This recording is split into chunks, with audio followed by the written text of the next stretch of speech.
Você já se perguntou qual é o sabor da carne humana? Sejam muito bem-vindos e bem-vindas a ao primeiro vídeo, na verdade, de curiosidades super longo, eu espero. Eu não sei quanto tempo vai dar esse vídeo aqui do canal. Eu espero que vocês gostem do fundo do meu coração. Acho que eu devia ter escolhido um tema menos sinistro, né, pra começar. Mas agora já foi. Então vamos lá. Biologicamente falando. Parte 1. Restaurante Flimé. Lá na Alemanha aconteceu uma campanha publicitária de um restaurante chamado Flimé, que servia pratos à base de carne humana. O restaurante seguia a cultura indígena Wari. É uma comunidade da selva amazônica que pratica o canibalismo. Praticava, na verdade, porque eles foram agrupados em um território de proteção de serviço aos índios, que é o SPI. Os Wari diziam que comer é um ato espiritual, no qual você ganha a força e a mente da criatura comida. E o restaurante Flimé deixava isso muito bem claro no cardápio. E como funcionava esse restaurante? Eram convocados alguns voluntários e eles precisavam doar partes deles mesmos. E antes disso, eles tinham que preencher um cadastro falando os hábitos de vida deles, se eram saudáveis ou não, se fumavam, se ingeriam bebidas alcoólicas, se faziam atividades físicas e etc. E no fim do cadastro tinha um aviso que dizia o seguinte: os membros associados do Flimé concordam em doar qualquer parte do seu corpo, que será determinada pelo próprio associado. A finalidade do uso da parte doada é de livre escolha do Flimé. O Flimé assumirá apenas os custos hospitalares. E isso gerou um caos não só na Alemanha, mas no mundo todo. O mundo todo ficou apavorado com essa ideia. O dono desse restaurante era brasileiro. Gente, entraram com processo e tudo em cima do homem. Foi muito sério, vocês não estão entendendo. Mas aí descobriram que isso tudo era só marketing.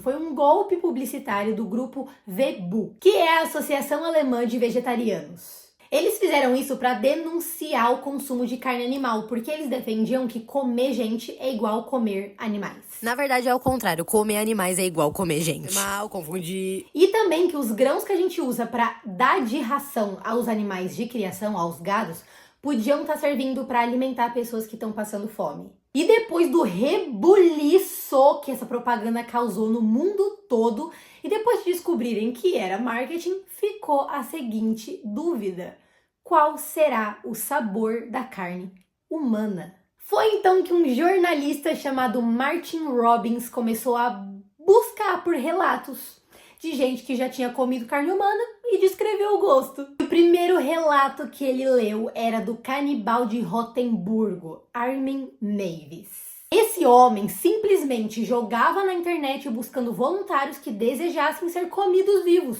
Gente, ele tentou agir com ética. Ele perguntou quem queria, ele não forçou ninguém. E para surpresa de todos, ele encontrou um voluntário. Bernard Jungen Armando Brandes? Vamos chamar de Brandes? Calma aí, você não entendeu errado, é isso mesmo. Ele devorou alguém vivo e este alguém se voluntariou a isso. Tudo começou com um órgão genital masculino da vítima e ele matou ele e comeu todo o resto. Simples assim. Tá, agora eu vou te contar com detalhes que aqui é o YouTube, eu tenho todo o tempo do mundo que eu quiser. Nossa, eu tô amando essa sensação. Foi assim, existe um vídeo onde mostra o Meiwes amputando o treco do Brandes. Com o consentimento dele, tá? Porque a intenção era os dois comerem o juntos. Só que antes disso, o Brandes tomou 20 pílulas pra dormir e um xarope inteiro pra tosse. E isso causou uma sensação de cansaço extremo, sonolência. A respiração dele ficou devagar. Eu acho dessa história toda que ele queria morrer, só que inventou um jeito muito criativo disso. Então ele já tomou umas pílulas ali pra falar, isso não vai ser tão legal, mas já me voluntariei, né? E aí ele foi lá e... Enfim, continuando a história. Não, olha como o homem era louco. O Brandes insistiu que o Meiwes mordesse o treco dele e arrancasse com a boca. Mas não deu certo. Por que será, né?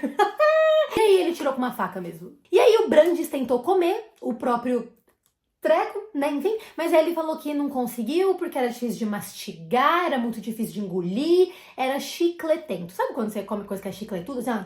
Você fica mordendo, mordendo, mordendo e o bagulho não se dissolve, não vai, não, enfim. Pênis é chicletento. Ai, gritei. E aí foi a vez do Mavis comer. E você acha que este homem comeu cru? Nananina não. Ele fritou com sal, pimenta, vinho e alho. E com a própria gordura do Brandes. E aí o que sobrou do treco do Brandes, ele picou e deu pro cachorro comer. O cachorro com certeza não achou chicletudo. Aí foi todo o resto do corpo.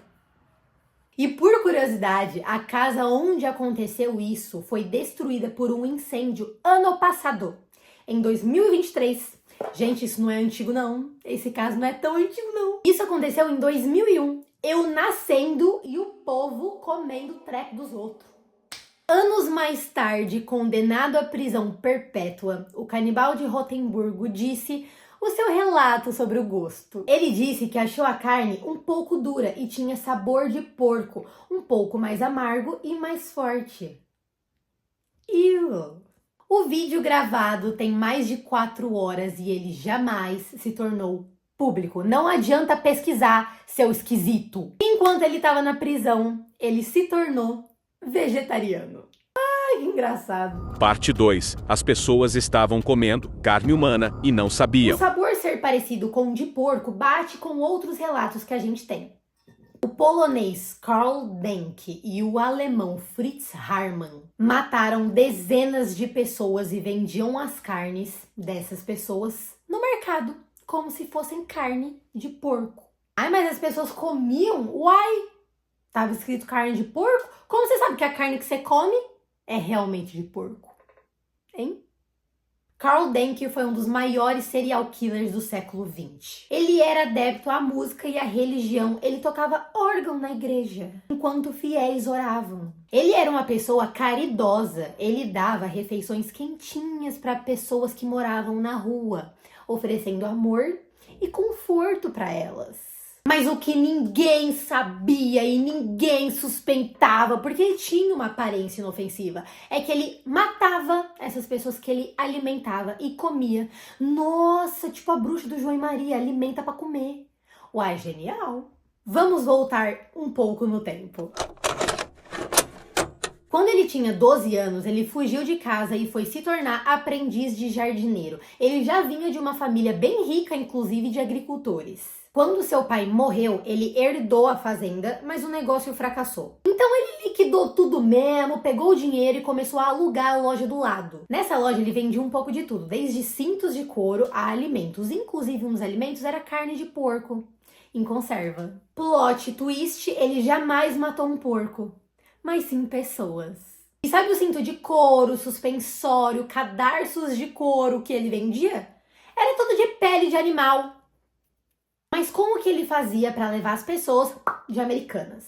Ele convidava os moradores de rua a passarem algumas noites em sua casa, com abrigo, quentinho, enfim.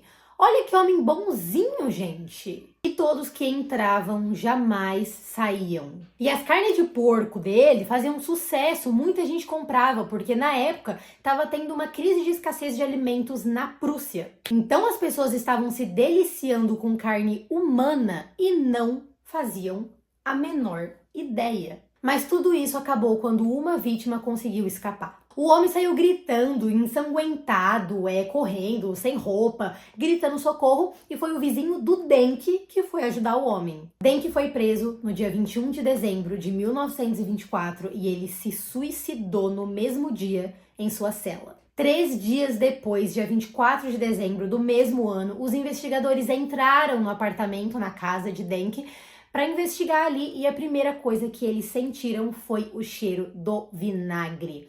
Aliás, era vinagre que era usado para conservar a carne de porco.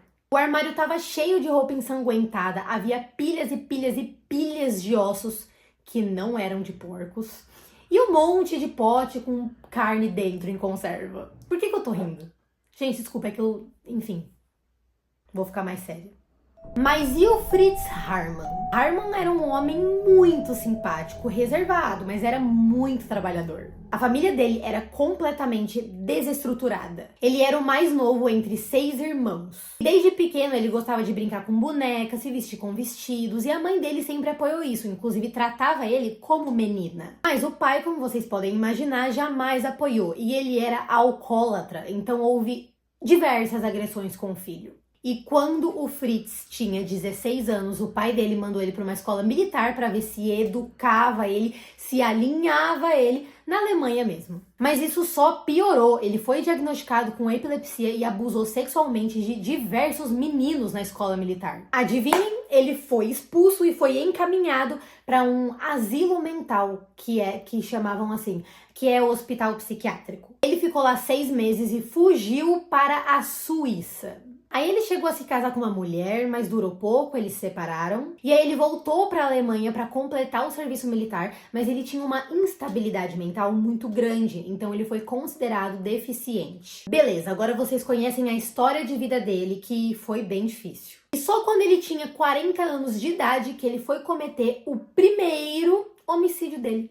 Sua primeira vítima foi Fidel Rohi. Não muito diferente do Denk, ele usava sua reputação e seu status social para convidar crianças abrigadas para casa dele, porque tinha muita criança passando dificuldade por causa da Alemanha pós-guerra. Assim que ele identificava crianças jovens em vulnerabilidade social, só de observar, ele já sabia que aqueles seriam suas vítimas. Ele prometia comida, abrigo, e aí as crianças iam com ele até a casa dele. Ele começava com o que ele chamava de mordida do amor. Ele mordia a traqueia das crianças. E quando elas já estavam mortas, ele desmembrava o corpo, moía a carne e vendia no seu açougue. Por causa disso, ele ficou conhecido como Vampiro de Hanover. Agora me fala, como tu sabe de onde vem a carne que tu tá comprando no açougue?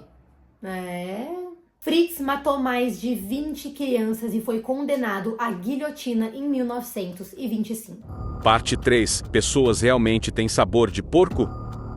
Existem bons motivos, cientificamente falando, para que o homem tenha sabor de porco. O porco é um mamífero que come de tudo, come qualquer coisa, ele não é grande demais e os órgãos internos dele são de um tamanho parecido com os nossos. Tatuadores treinam as técnicas e a fazer tatuagens em pele de porco. Alguns trabalhos de decomposição são feitos com porcos porque o processo de decomposição é parecido com o nosso. Corações de porcos têm sido transplantados para dentro de seres humanos, é uma área que ainda está com muito avanço científico. Então faz muito sentido, entende? Mas eu mesma não posso afirmar se tenho gosto de porco ou não.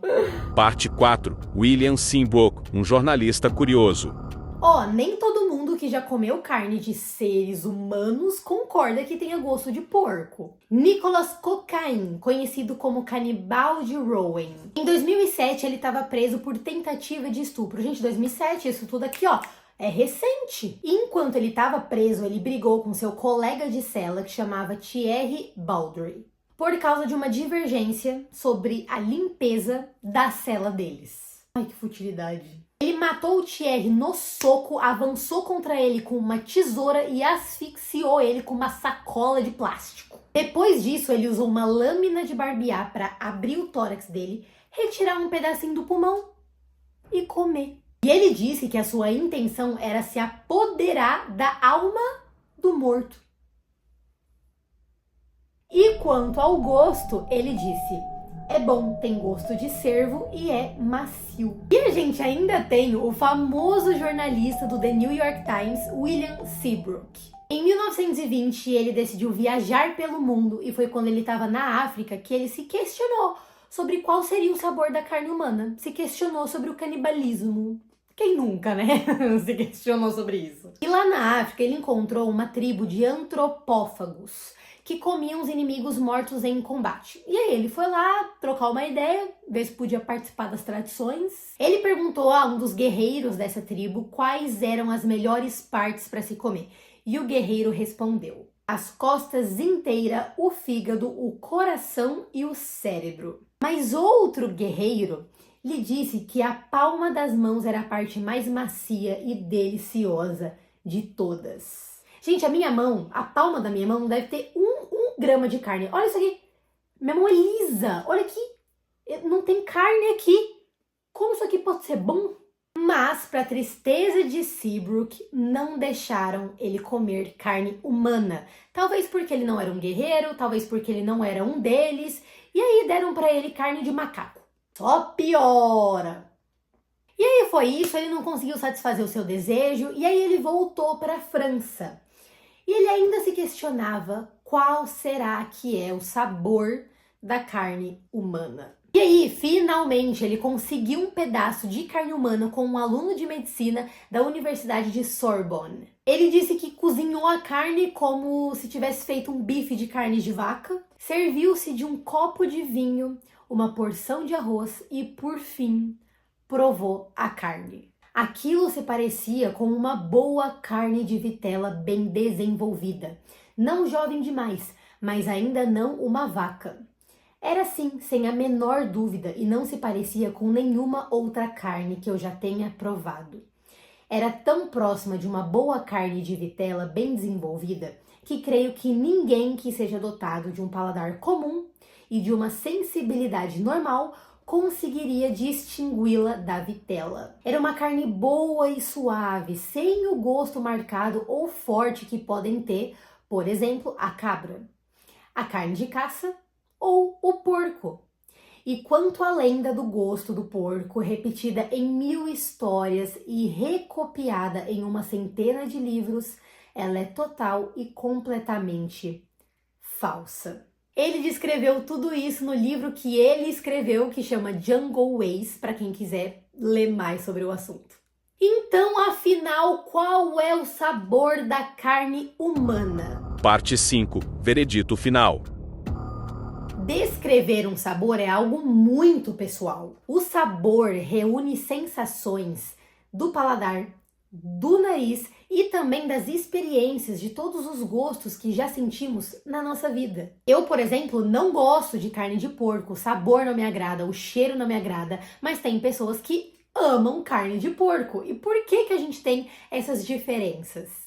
Pessoas que possuem mais papilas fungiformes, elas podem não gostar de chocolate mais amargo, limão, porque elas sentem esses sabores com mais intensidade. A carne humana tem sabor de carne humana. O gosto que se parece vai depender da experiência de vida, a experiência gastronômica de cada pessoa. Eu comi carne de porco uma vez na minha vida e eu já não gostei, então eu nunca mais comi de novo. Então, se eu comesse carne humana, talvez eu não descreveria como sendo parecida com carne de porco, entendeu? Porque eu nem lembro mais do sabor. Entende como depende da experiência gastronômica de cada um? E se liga nesses outros relatos. Pro missionário franciscano Bernardino de Sahagún, a carne humana tem um sabor adocicado. O mesmo achavam os guerrilheiros do Congo, que no século XX comiam carne de pigmeus para ficarem mais fortes. O japonês Issei Sagawa, que matou e comeu uma professora em Paris, escreveu na autobiografia dele que a carne da mulher era como um atum cru em um restaurante de sushi.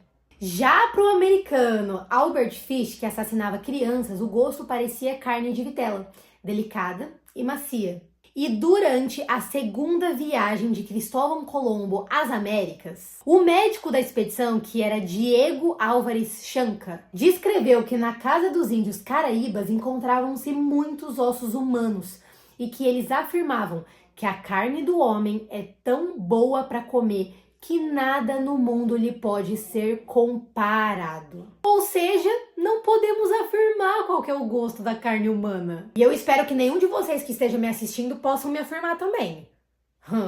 Chegamos ao fim do vídeo, eu espero que vocês tenham gostado. Curte pra me ajudar, se inscreve no canal. E eu vou ficando por aqui, a gente se vê no próximo vídeo. Um beijo e eu prometo que o próximo vídeo vai ser bem menos macabro. Um beijo.